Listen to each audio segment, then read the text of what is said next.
ಮನುಷ್ಯ ಕಲಿಯೋದು ತುಂಬ ಇದೆ ಅಂತ ನಾನು ಹೇಳಲ್ಲ. ಕಲಿಯೋಕ್ಕೆ ಅವಕಾಶ ಇದ್ದರೂ ಕಲಿಯಲ್ಲ ಅಂತ ಹೇಳ್ತೀನಿ. ನಾನು ಈ ಹಿಂದೆ ಹೇಳಿದ್ದೆ, ಪ್ರಕೃತಿಗೆ ಯಾವ ಹಾನಿಯೂ ಮಾಡದೇ ಇರೋ ಪ್ರಾಣಿ ಪಕ್ಷಿಗಳು ಹಾಕಿ ಬದುಕಬೇಕು ಅಂತ. ನಾವು ಮನೆ ಕಟ್ಟಬೇಕು ಅಂದರೆ ಪ್ರಕೃತಿನ ಎಷ್ಟೆಲ್ಲ ಹಾಳು ಮಾಡ್ತೀವಿ.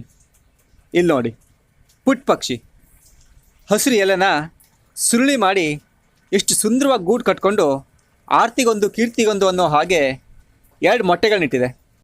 ಈ ಎಲೆ ಹಣ್ಣಾಗಿ ನೆಲಕ್ಕೆ ಬೀಳೋದ್ರೊಳಗೆ ಪುಟ್ಟ ಹಕ್ಕಿ ಗೂಡು ಕಟ್ಟಿ ಮೊಟ್ಟೆ ಇಟ್ಟು ಕಾವು ಕೊಟ್ಟು ಮರಿ ಮಾಡಿ ಅದನ್ನು ಬೆಳೆಸಿ ಹಾರೋದನ್ನು ಕಲಿಸತ್ತೆ. ಇಷ್ಟೆಲ್ಲ ಆದರೂ ಈ ಗಿಡಕ್ಕಾಗಲಿ ಎಲೆಗಾಗಲಿ ಯಾವ ಹಾನಿಯೂ ಆಗಲ್ಲ. ಪುಟ್ಟ ಹಕ್ಕಿಗೆ ಆಶ್ರಯ ಕೊಟ್ಟೆ ಅಂತ ಈ ಗಿಡ ಯಾರ ಹತ್ರನೂ ಹೇಳ್ಕೊಳ್ಳಲ್ಲ. ಒಂದೆಲೆಯಲ್ಲಿ 2 ಮಕ್ಕಳನ್ನ ಬೆಳೆಸೋ ಸಾಧನೆ ಈ ಹಕ್ಕಿನೂ ಯಾರಿಗೂ ಹೇಳಲ್ಲ. ಆದರೆ ಮನುಷ್ಯ ಇದನ್ನು ನೋಡಿ ಯಾವ ಪಾಠನೂ ಕಲಿಯಲ್ಲ.